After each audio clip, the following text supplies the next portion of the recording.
I'm especially proud of the books about women artists that I've acquired and produced as an editor, and particularly Nancy Spero, the work, which remains the sole monograph on Nancy. I was asked by Leon and Nancy to take on this project in around 2000, and eventually I set off solo on an effort that took about 10 years while working as a full-time trade book editor. I had a ton of help.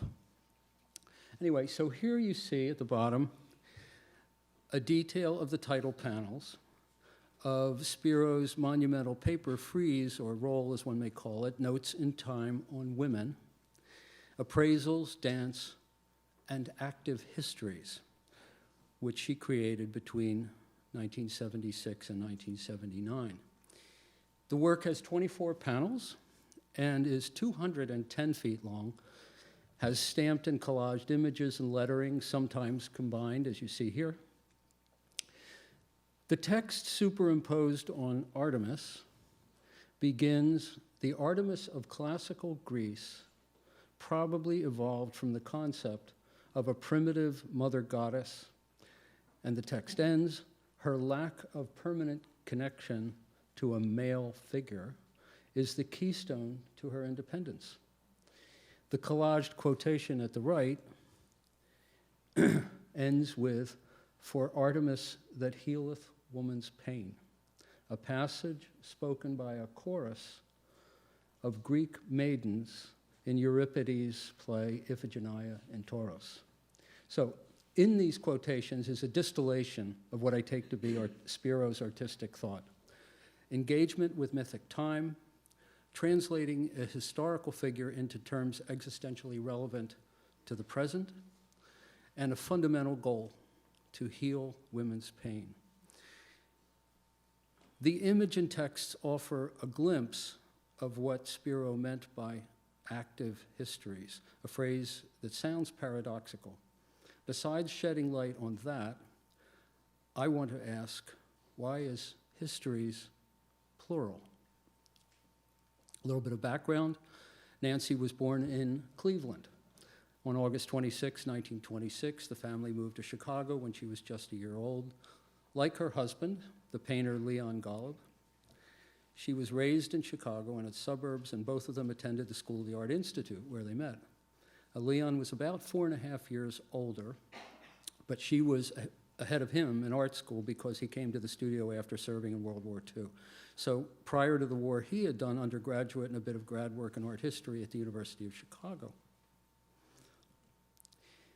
This painting, Homage to New York, I Do Not Challenge, made in 1958, was recently acquired by the Minneapolis Institute of Art.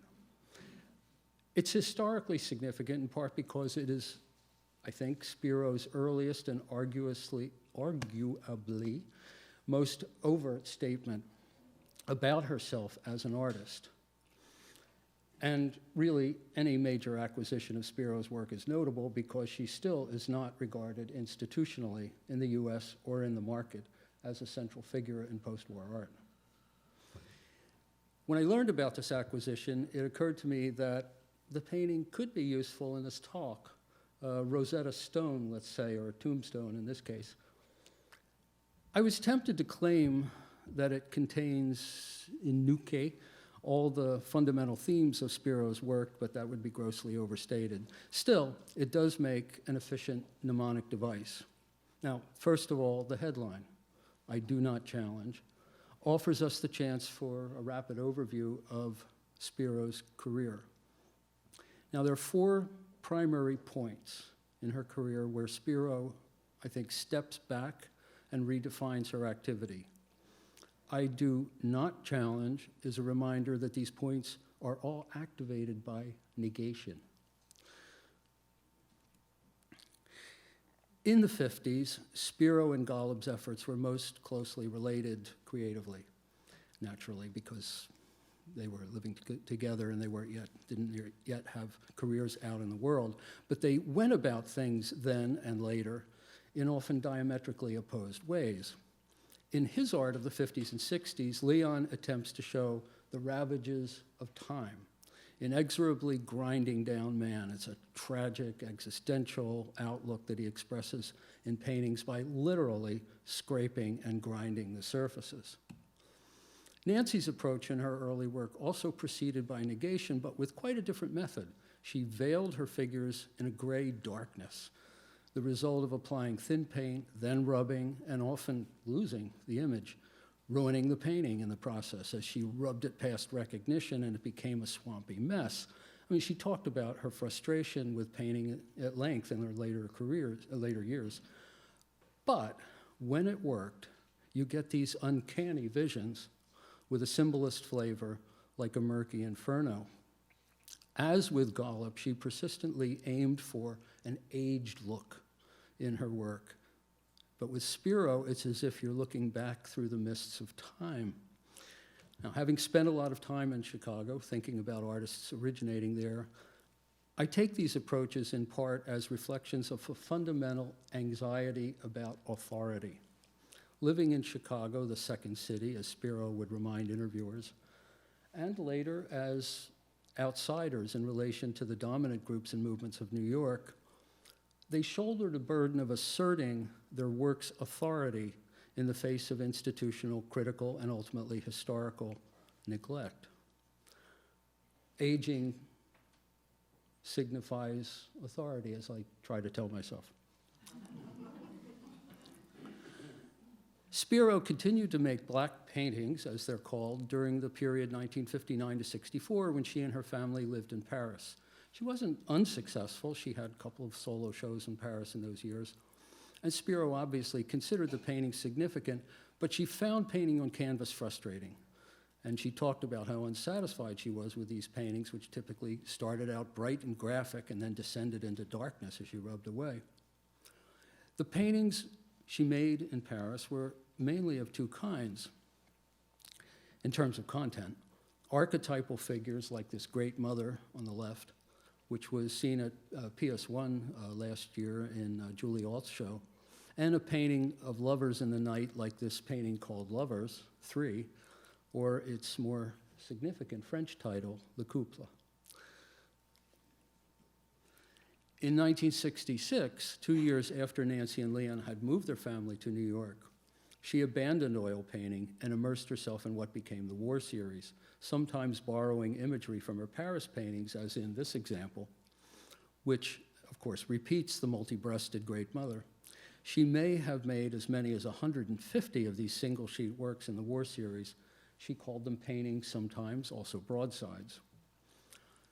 Choosing to work on on paper, was an act of defiance. Part of my resistance, she said, as an artist in the War series was a decision not to work anymore on canvas.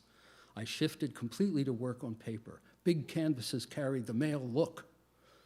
And she later said, the establishment, nobody was paying attention. I was madder than hell about the war. I figured out later on that probably because I had 3 small sons, I wouldn't want my sons going off to war, the raging Vietnam War that I considered an abomination.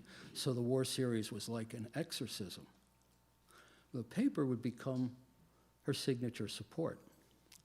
I deliberately did the works on paper, she said, since paper as a surface was devalued. As we say, it had a lack of monetary value. It was a radical, self-propelled process. I didn't want to do important art. I felt that abstraction, abstract expressionism primarily, and minimalism had nothing to do with war. It was like a cover-up for what was really going on. So the next significant negation happens 8 years later.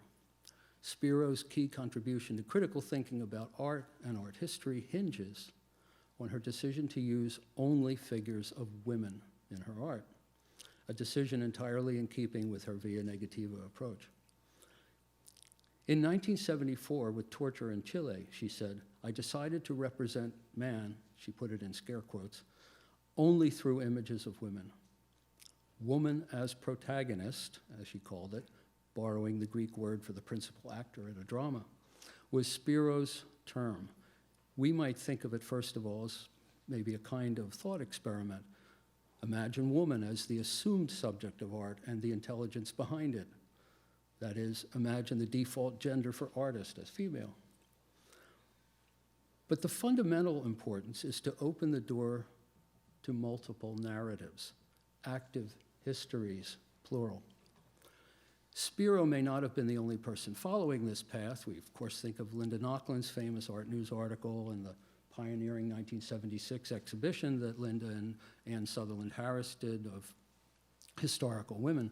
But the work of Nochlund and others assumed a single history from which women were unjustifiably excluded, basically due to institutional causes.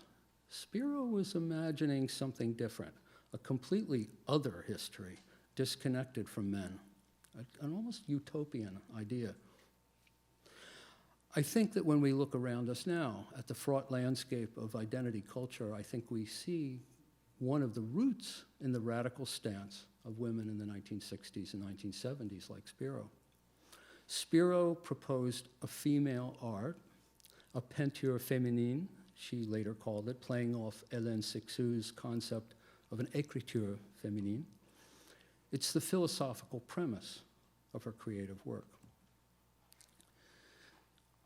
Spero's final momentous negation, we're getting there, which set the course for her last several decades, was to exclude or marginalize written language. This was not a sudden negation, but more of a trend beginning in 1981 with the first language, which is this piece here is a detail of.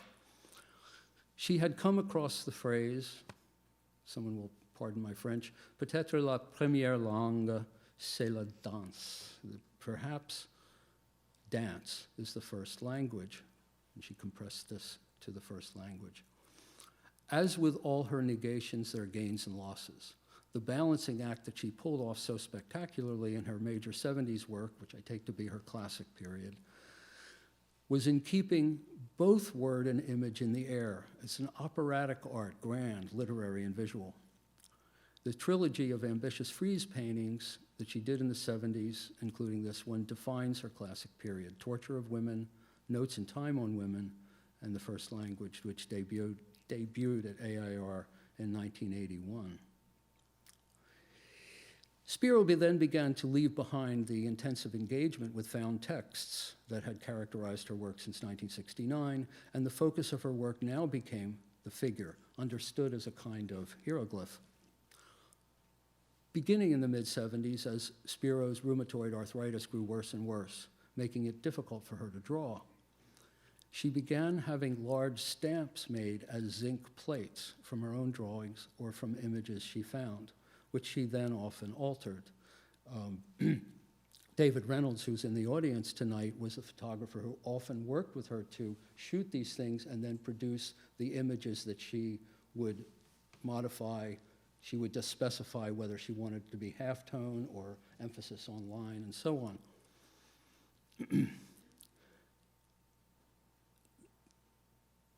Given that many of these were done in multiple sizes and that she had many remade as polymer stamps when she began to do site-specific installations on walls with uneven surfaces, I believe the total number of stamps exceeds 900.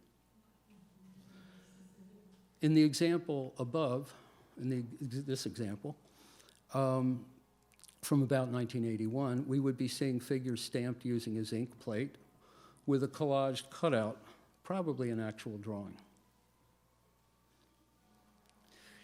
So, with that overview, let's go back and try to unpack Homage to New York from the bottom up.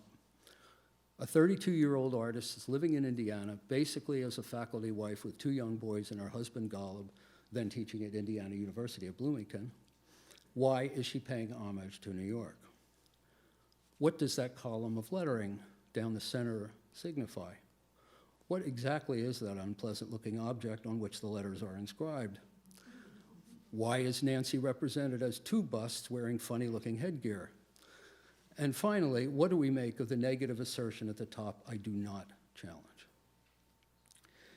Spero's sole extended comment about this painting was made in an interview done in 1994 with Joanna Isaac. Joanna was asking about the significance of tongues in Spero's art, and Spero recalled, "I had used tongues early in Bloomington, Indiana in 1958 in a work called Homage to New York, Art News was the big art magazine at the time, and it primarily featured New York artists and abstract expressionists. I did this painting with a tombstone right in the middle, and then on each side are two heads with dunce caps and rabbit-like ears, and that their tongues are sticking out.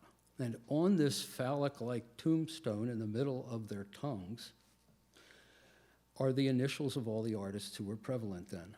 New York was the center of the art world, and abstract expressionism was so powerful then. So New York is the center of the painting, and Nancy is split in two and pushed to the peripheries. The painting is a kind of psychic map.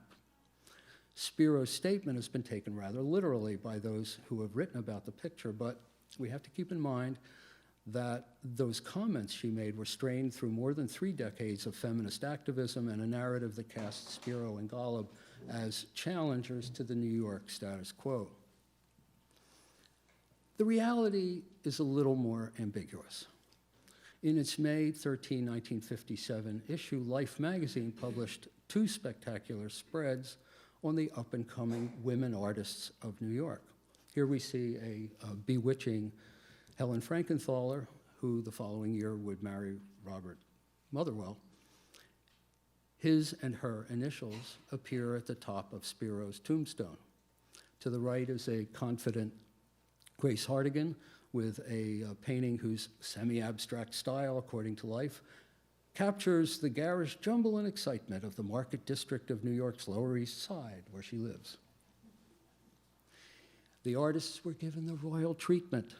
Photos were taken by Gordon Parks, an article put together by Life art editor Dorothy Sieberling, the same one who had interviewed Jackson Pollock in advance of the infamous 1949 article, Jackson Pollock, Is He the Greatest Living Painter in the United States? Sieberling, who married Leo Steinberg a few years later, was deeply involved in the art scene at the time.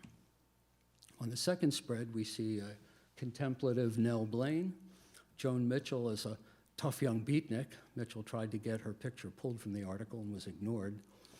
And the impossibly glamorous Jane Wilson, who was accused, perhaps implausibly, of spending upwards of 8 hours a day painting in her studio, which this space clearly is not. The initials of all 5 women appear on Spiro's tombstone. Wilson's initials, I think, appear twice. Something about that chaise longue really seems to have gotten under Nancy's skin. What surprised me is that exactly half of the 18 pairs of initials on that phallic tombstone are women.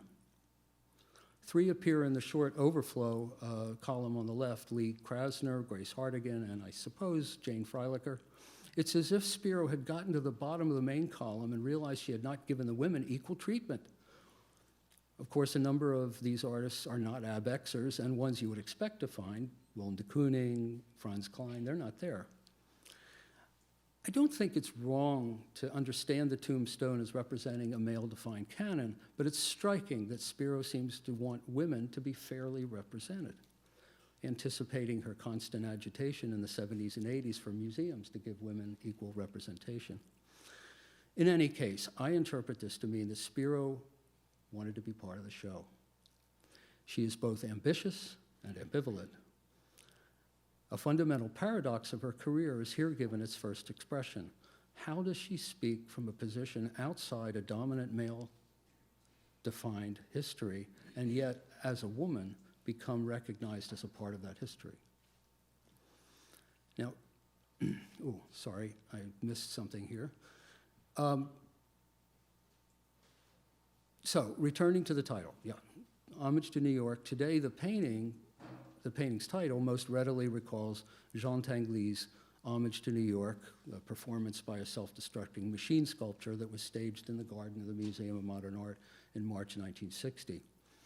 Both that work and Spiro's painting have been read as ironically aggressive responses to New York's dominant position in this period's art world, but perhaps we are reading a subsequent history back into that period.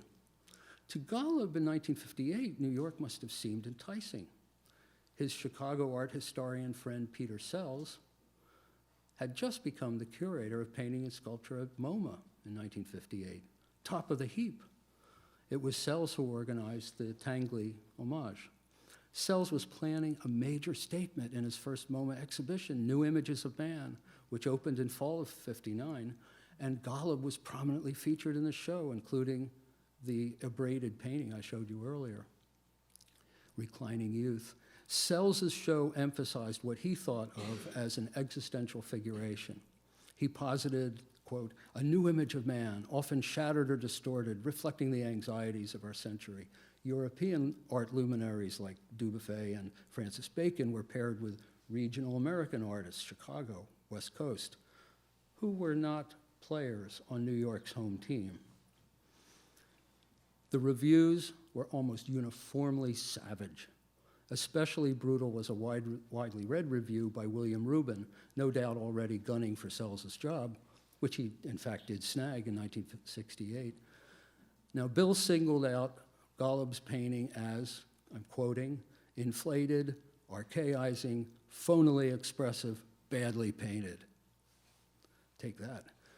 Arthur Danto remarked that if Rubin could have burned the paintings at a stake, he would have. Golub's response always was to challenge. He was a brawler, as Ami Wallach once called him. Golub angrily responded to Rubin with a note calling Rubin a big slob, a bully boy, and a sap, and including scatological drawings, as I recall something about sticking someone's head in a toilet. Not anticipating, of course, that Bill would effectively control MoMA's paintings collection for 20 years and more. Okay, so Golub's upward path seems to be blocked here. I think Spero and Golub must have been discussing at this time, where do we go? Spero's position, I want to suggest, was strategic, the via negativa. You don't try to climb the greased pole, you jump over it. They decided on Paris for their artistic survival, as she later said. In 1959, Spero and Golub moved their young family to her beloved Paris, where she had spent almost a year after graduating from the School of the Art Institute in 1949. And they remained in Paris for 5 years, weathering the end of abstract expressionism, the rise of pop, practicing an expressive figuration for which there was by now no critical support in New York.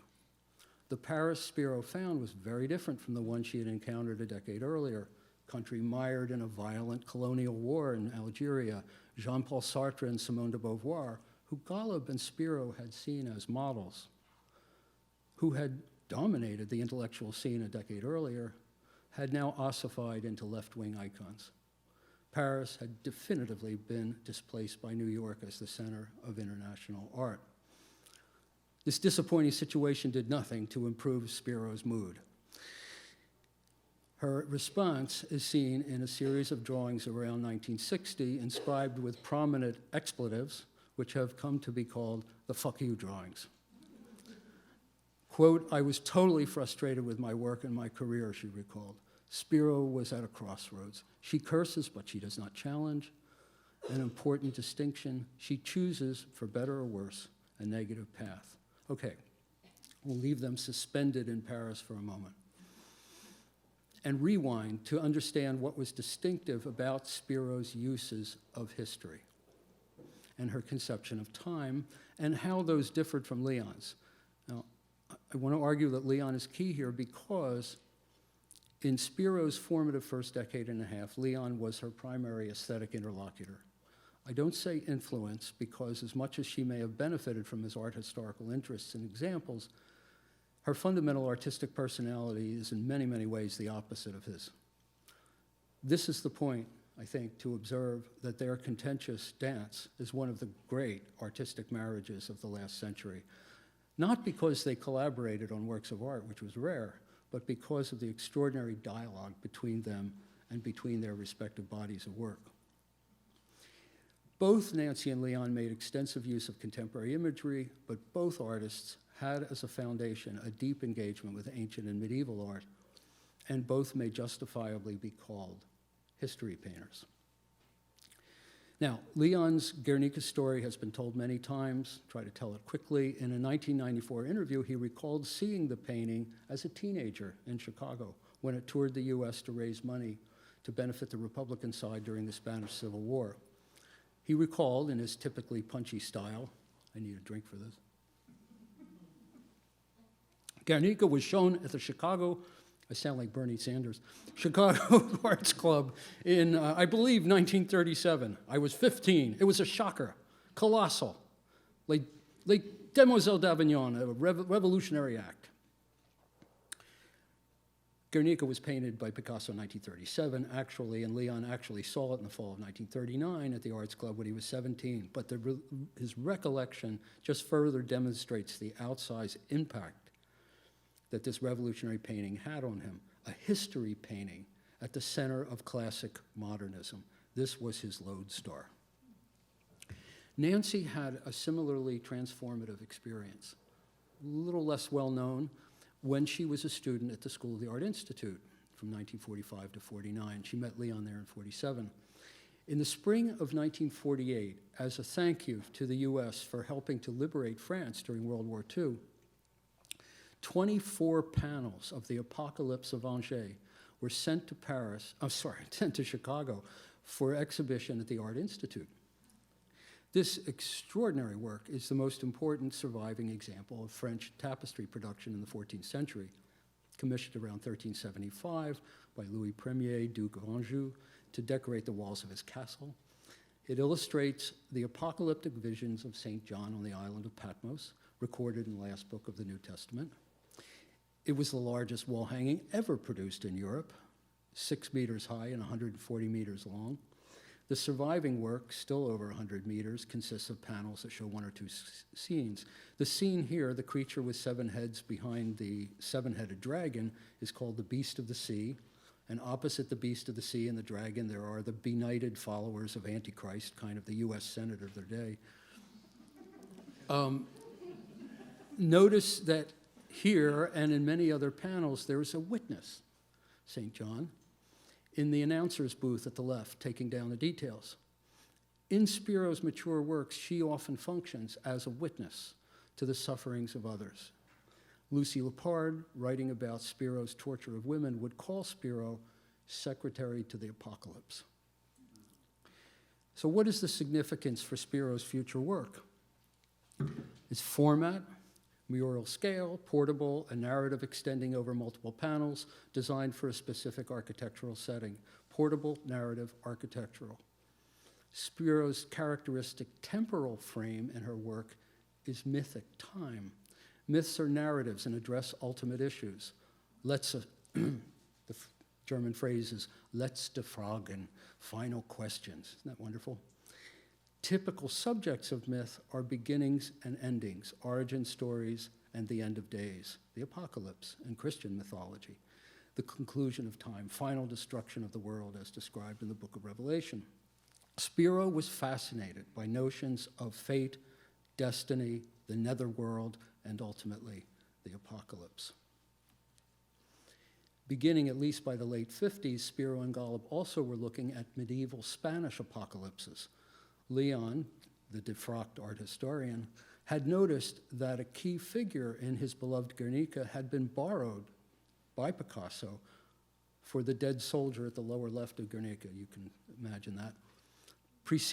And Leon's insight preceded the same insight by Anthony Blunt by about 10 years. I won't go into all that, but this interest was sustained. And in 1963, Meyer Shapiro, who delighted in introducing artists to the splendid Spanish apocalypses in the Morgan Library, published an influential article about the apocalypse of Gerona, Spain, which is illustrated, double-page spread, by this particular image.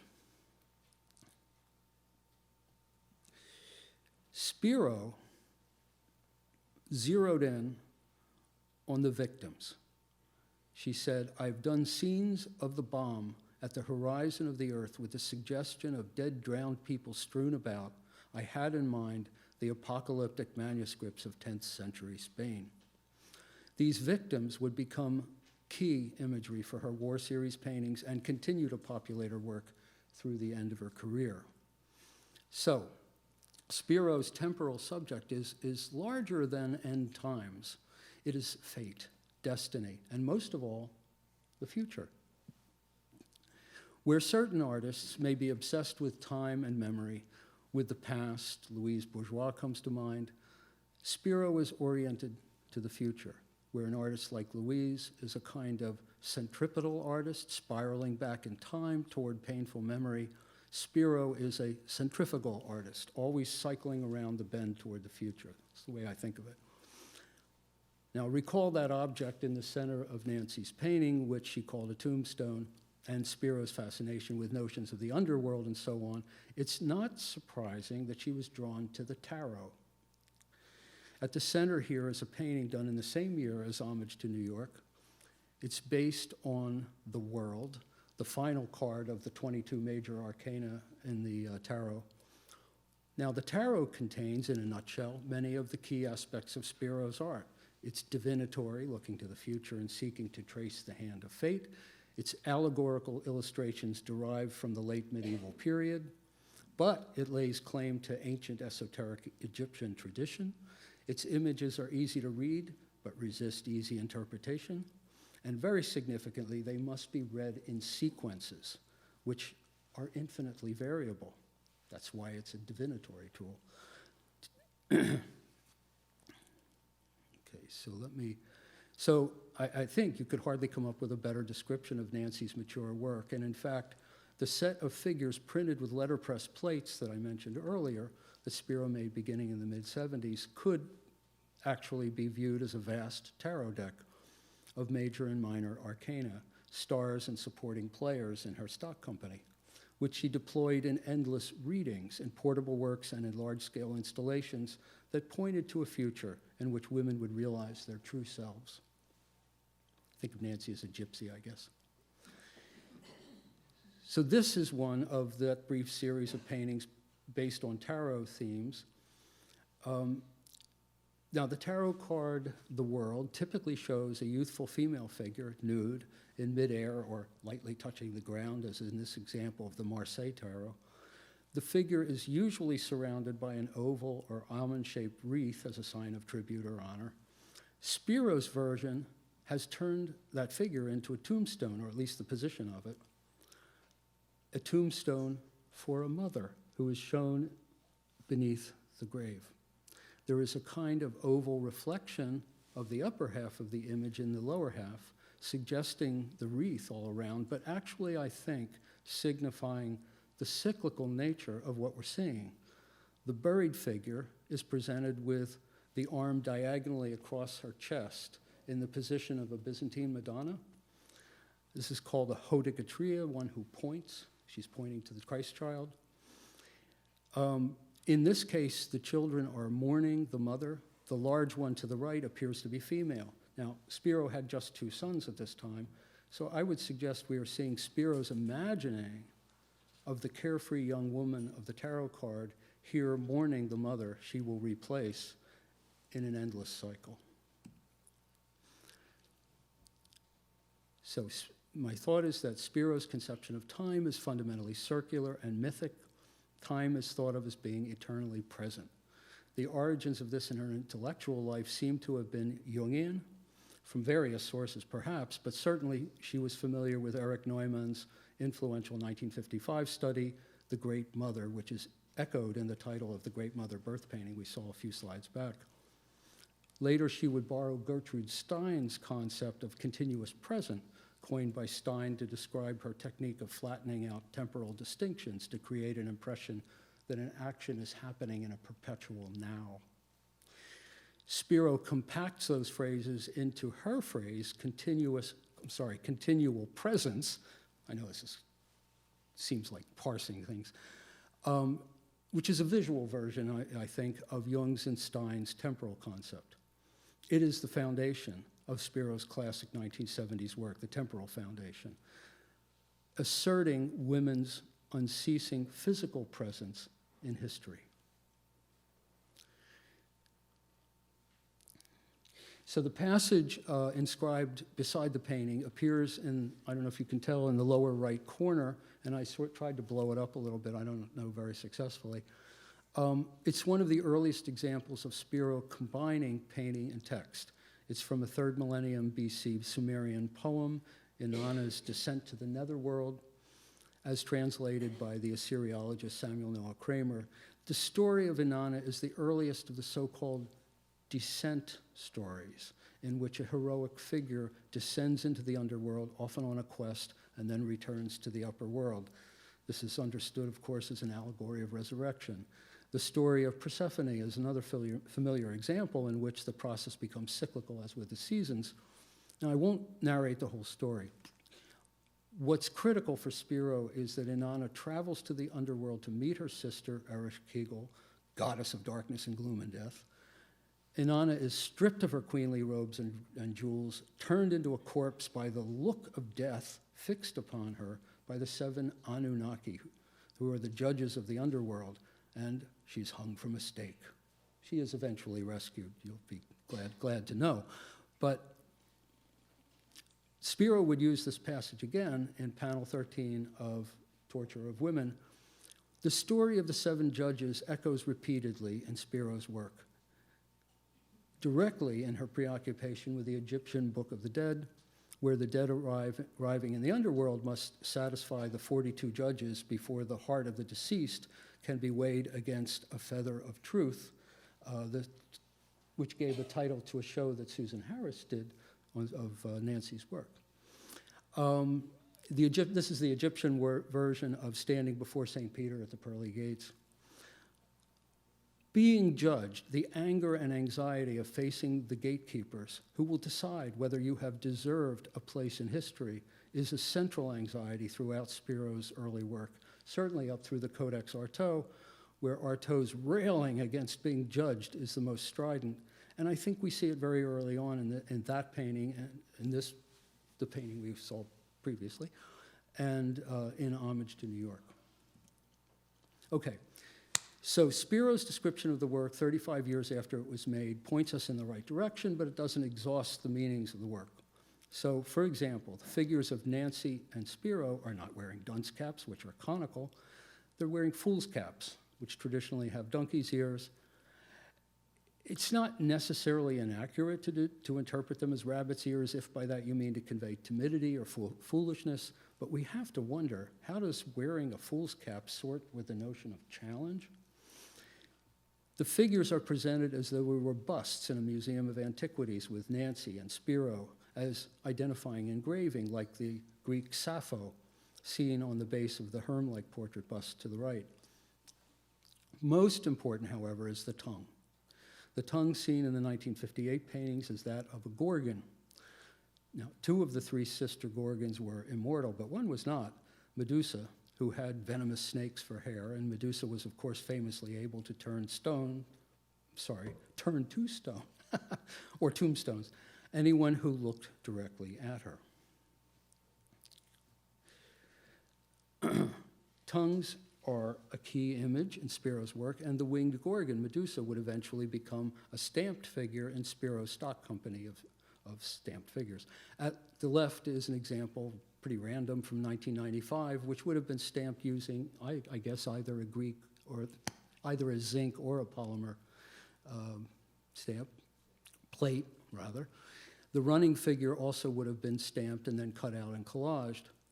And then on the right, we have Spero's explanation of the significance of Gorgons to her and other negative mythical figures.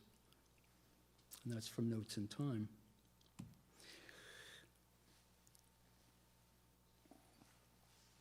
Spero called the central form a phallic-like tombstone.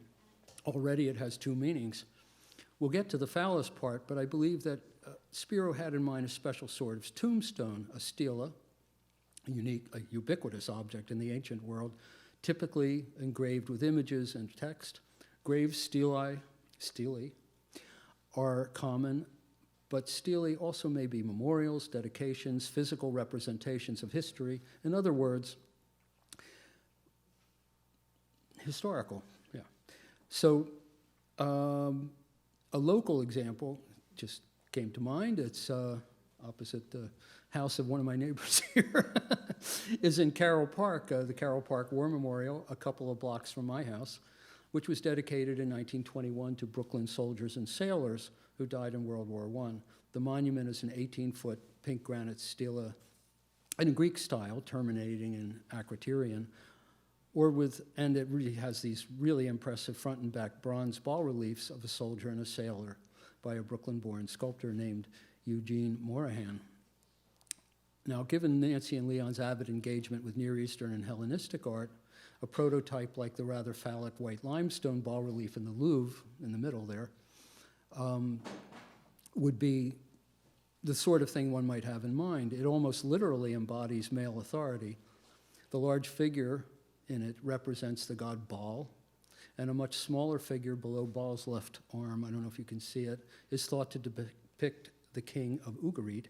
Both the ancient and the modern figures are helmeted and hold weapons, Baal a mace and a thunderbolt terminating in a spear point, the soldier a rifle, and both in these pictures seem to be protecting a smaller person. The desire to be part of the art world, of art history, and the simultaneous frustration and anger at being exposed to judgment tear Spero apart.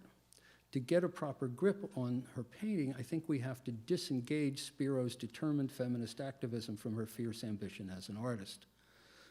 Late in life, she objected to being slotted as a feminist artist. Feminist means it's marginalized, she said to me in an interview in 2001. Nancy and Spero in this painting are literally pushed to the margins by the fat phallic stele, and yet she wishes to be part of it. Spiros Paradox became, how do you speak from a position outside the male-dominated history and yet be heard? I'm repeating myself. I suggest that the strategy Nancy pursued in solving that riddle has to do with recognizing that the tombstone stela also is a phallus tongue, a phallic tongue. The little pink tongues of the doubled Spero are no match for this giant phallic tongue of authority. The women and men represented on this stela are so well known, their names aren't even needed. They roll off the tongue. I want to look briefly now at how Spero deployed the phallus and the tongue and where they come together in her art. A little detour. Ancient phallic imagery is central to Spero's work, but is hardly confined to Spero. I'm just taking one example. David Smith expressed his fervent opposition to war and capitalist exploitation in a series of sculptures called The Spectres, made in the 1940s. This one borrows the image of the winged phallus from ancient Roman popular art. The ancient Roman tintinnabulum, a wind chime basically, in the form of a galloping penis here, is echoed in Spiros Christ figure astride a helicopter. Nancy and Leon were big fans of Kubrick's film Dr. Strangelove, particularly the ending with Slim Pickens riding the bomb down into oblivion. The helicopter itself becomes an elegant flying phallus with blades instead of wings, ejaculating death. The phrase, I don't know if you can read it, "I laid my stuff all over it," is printed across the helicopter, and it was said by a pilot describing a bombing run that went disastrously wrong, killing many children. As the women's movement began to gain traction in the late 1960s, the phallus came out of the pants, so to speak, expressing not simply male power in war, but naked male authority per se. Louise made her Fiat in 1968. Mae Stevens, Judith Bernstein, and others also deployed overtly phallic imagery at the end of the 60s. And we might also think of Philip Guston turning Dick Nixon's nose into a giant dick. All of this was in the air very much at that time. Spero reached back to ancient Greece for a model, for her model in Notes in Time on Women. For Spero, the phallic tongue represents spoken authority, but how was she to find her voice? How to go beyond that Bronx cheer of derision of the two foolish figures? For that question, I think we need to pull out another thread in homage to New York, which is Spero's fascination with mirroring, doubling, and repetition. And here is another of the tarot paintings, La Luna, 1958, the same year again as Homage to New York, with a different version of the tarot card for the world. Note that the upright figure, I don't know if you can see it, in Nancy's painting is holding a tiny baby in front of her face, as if it were a mask. Perhaps the child has become the persona of the figure, or perhaps the mask enables the figure to speak. It looks like the tiny figure seen in the background in the top right are carrying a casket. The key to solving this problem, to finding her voice, turned out to be ventriloquism of a kind. She assumed the voice, the tongue, of an other. In the summer of 1969, she came upon the City Lights anthology of writings by Antonin Artaud. The volume was edited by the poet Jack Hirschman, who had been their friend and faculty colleague of Lyon in Indiana. Artaud already had had a big impact in New York. In 1958, Grove Press published The Theater and Its Double, which ended up revolutionizing theater in the United States. And recordings made in 1947, Artaud's bizarre radio performances, astonished American poets and artists, including John Cage and Carol H. Neiman. For Spero, this misogynistic, frustrated poet, this failed actor and director, incarcerated in insane asylums for many years, became an obsession. He was a mask for her. The features of this mask were a caricature of the suffering dark saint of the avant-garde. Through this mask, she projected her own character just as an ancient Greek actor would use a mask with exaggerated features, a persona, to project his voice to the audience. Here is Spero commenting on Artaud.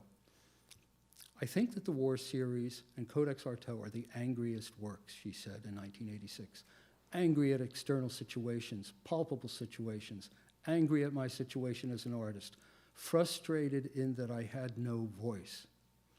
In turning from the War series to Artaud, I went from an overtly political situation that was clearly visible to a situation in which I addressed the problems of an artist in bourgeois society. But who was that artist? Me.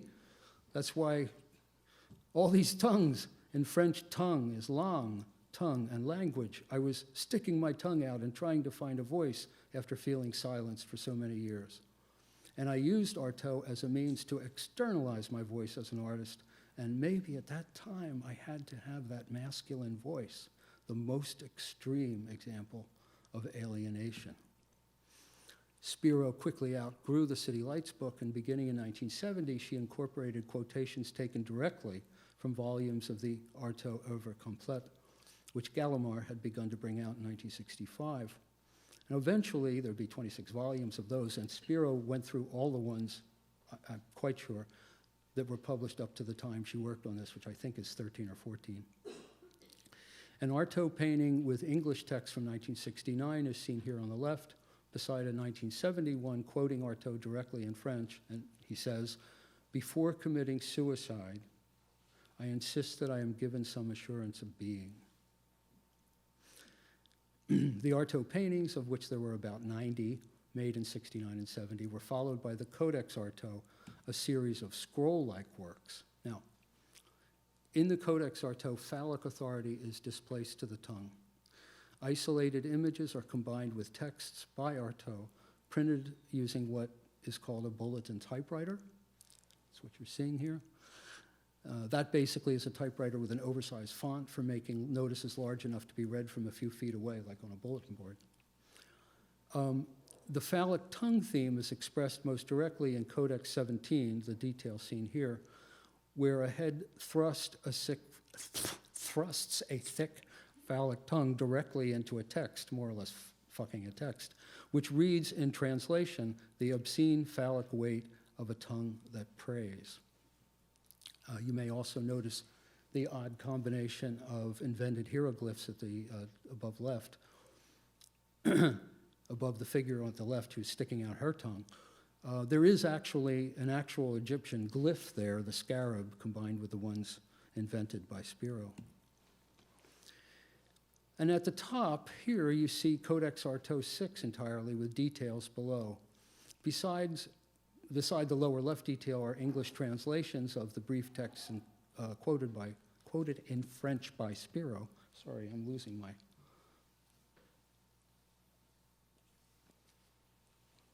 The detail at the lower right pretty vividly illustrates the strain of androgyny that flows through Spero's engagement with Artaud. The Codex Artaud gained that title at the suggestion of the critic Lawrence Alloway, an early critical supporter of Spero, although the work is not in any sense a codex.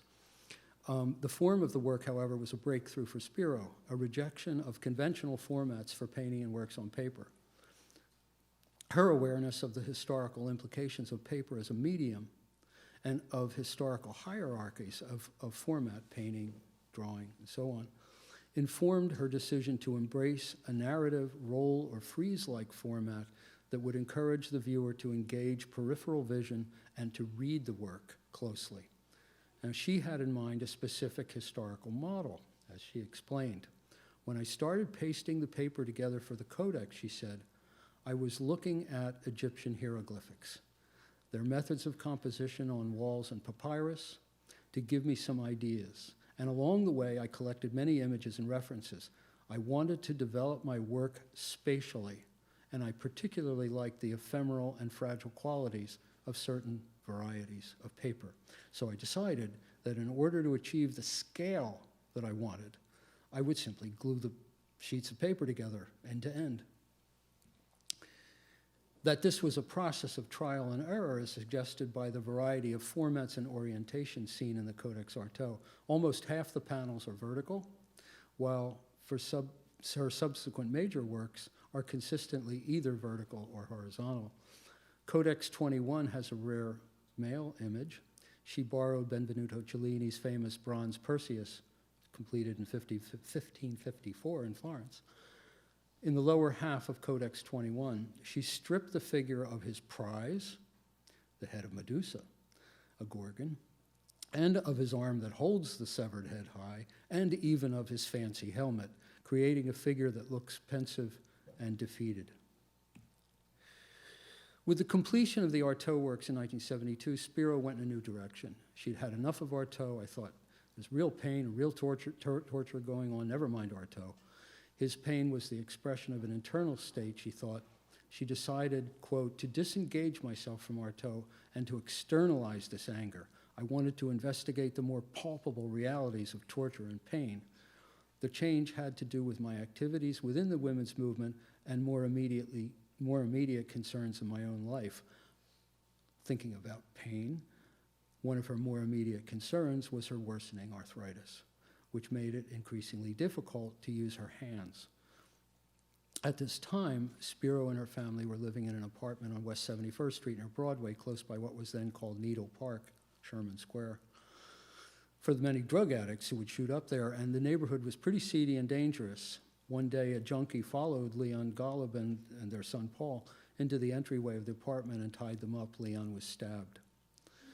Paul managed to get his hands free and call emergency services. There was also a serious fire in the apartment in 1974, and a lot of Spero's work was damaged by smoke. She collaged smoke-damaged paper into her 1974 The Hours of the Night. The phrase smoke lick at the upper right, another allusion to dangerous tongues, as well as the phrase knife cut, possibly an allusion to the stabbing of Golub.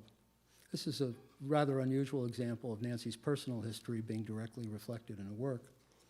She explained that the title was taken from the Egyptian Book of the Dead, a narrative of the terrors and travails of the sun god Ra, who travels the underworld each night and emerges triumphant at dawn each day, cyclical.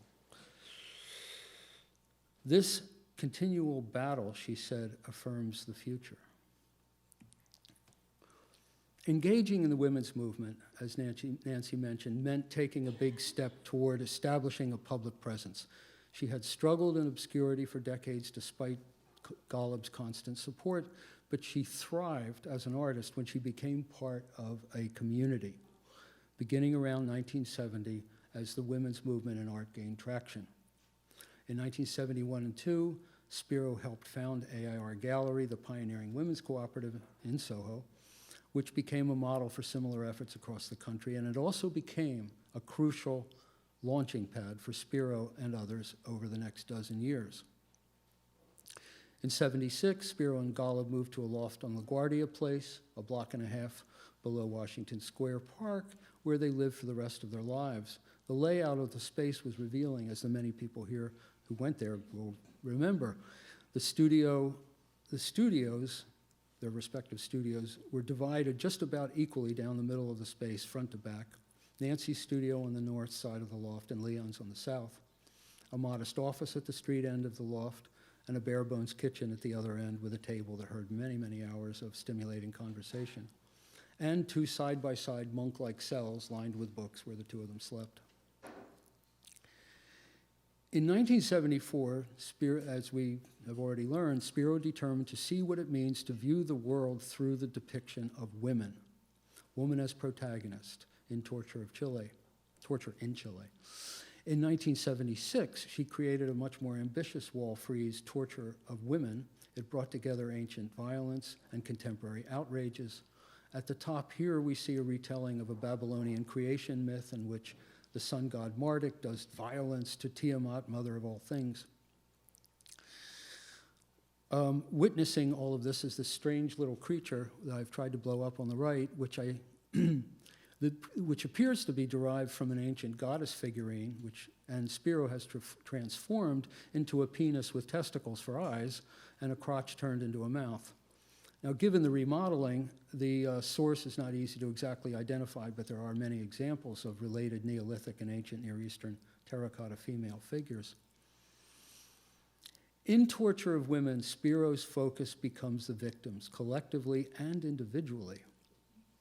She termed her commitment victimage, a word not found in dictionaries, though it has some currency in literary criticism. But as with other fundamental terms in Nancy's aesthetic, she gives victimage a different meaning, giving voice to victims.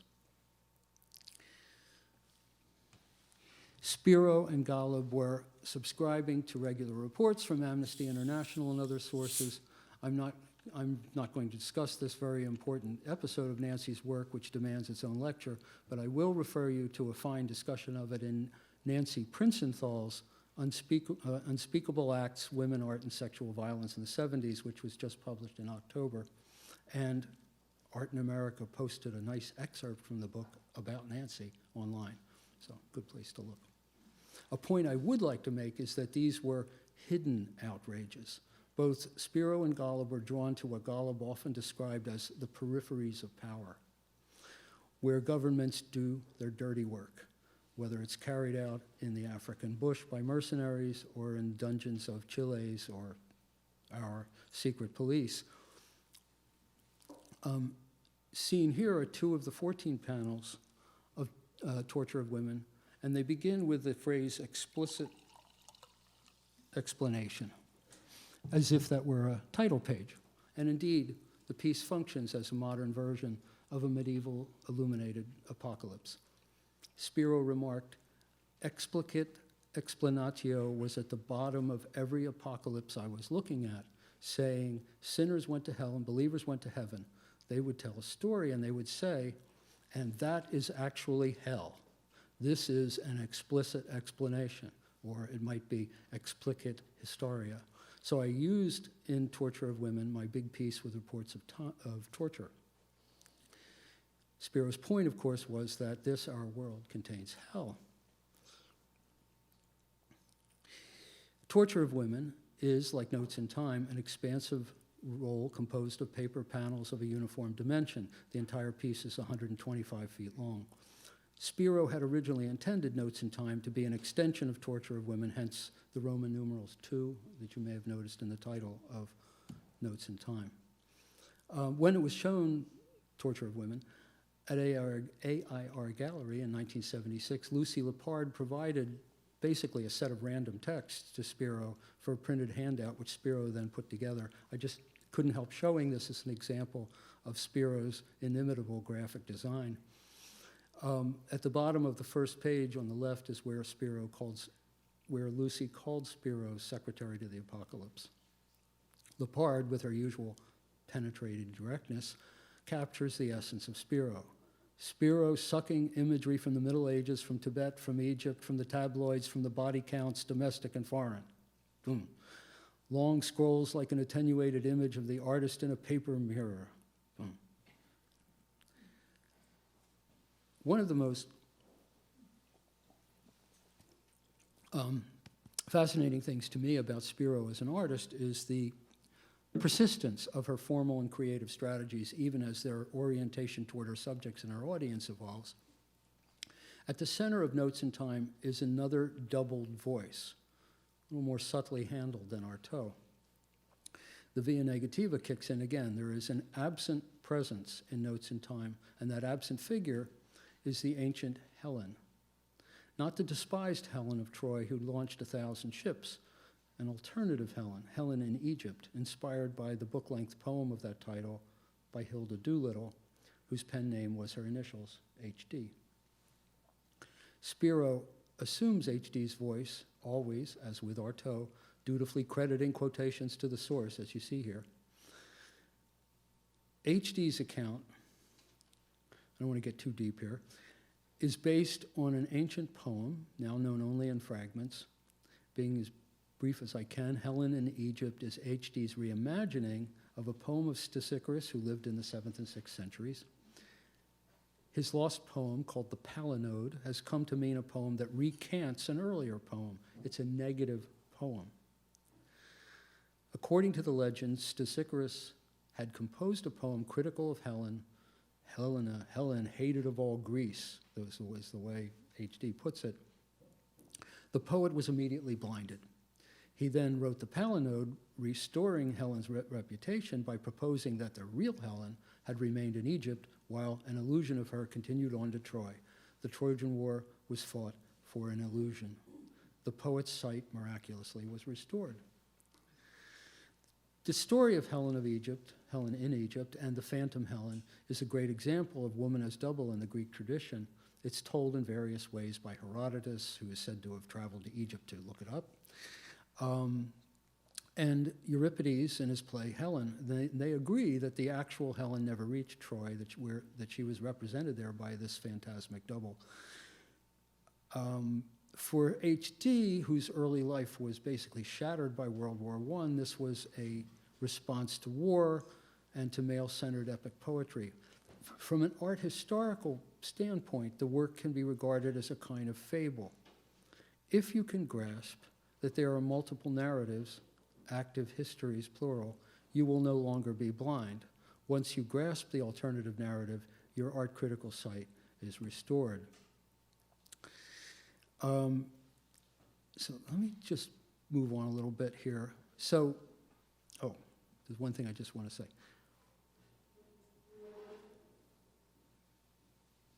So the basic thing here is that what Spero is thought to have gotten out of this is the notion of the choral eye.